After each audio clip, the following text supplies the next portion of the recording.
people are very weary, and they have some justification of being weary.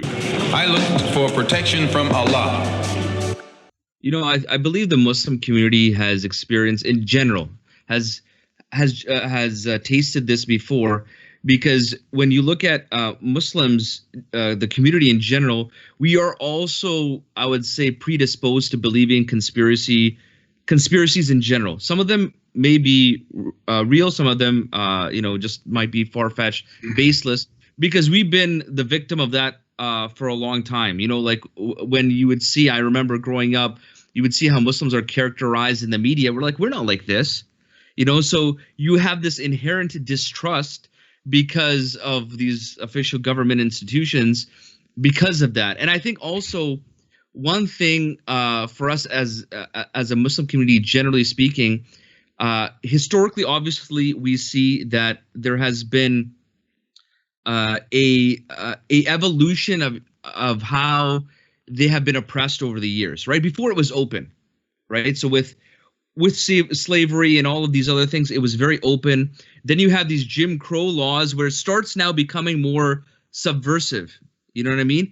It's there, but they're trying to rebrand it and repackage it, right? And so that distrust, so they see that, hey, these are all kind of fake attempts. So you have this distrust of these institutions. And I feel that with many of Muslims who've immigrated here, a lot of the corruption is open. So they know that it happens. You understand what I'm saying? So then when they come here, they're like, something doesn't smell right. We've tasted this before.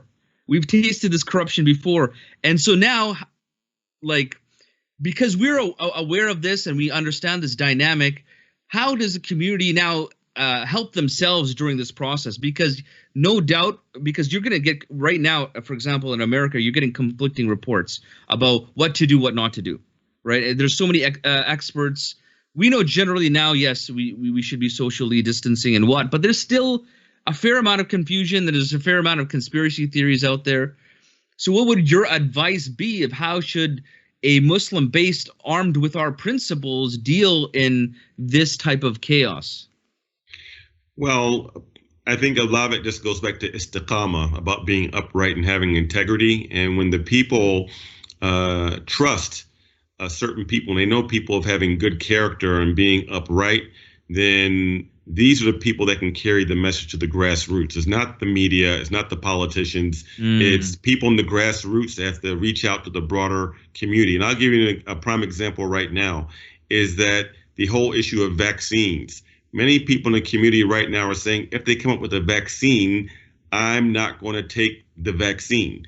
And especially in the African American community, including African American Muslims, right? And why? Because I'll give you two quick examples historically. One is that there was something in America that took place in the 20th century called the Tuskegee experiment. The Tuskegee experiment was the federal government went into an area in Alabama, intentionally injected syphilis into African American men, and then used them as a case study and followed them for decades to see how syphilis affected the human body, right? And our government, the American government, just apologized for that not too long ago, but most of the people ended up dying and passing on this disease to their wives and things like that, right? So this is one thing. The second thing is that in the Black community, there's a much higher level of autism than the rest of the society, and this has been directly linked back to a specific vaccine that was given early on and tested out to low-income people, to Black people,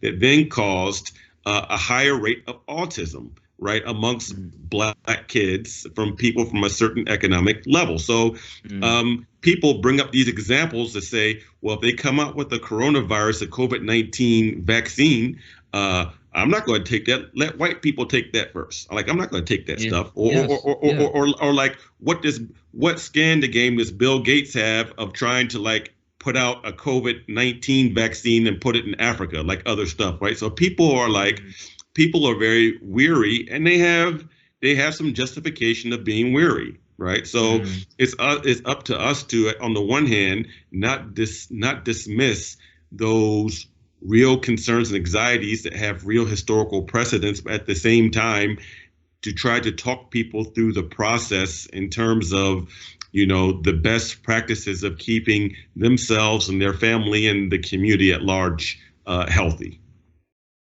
Do I feel that the New York police are providing enough protection, or do I have to have protection of my own?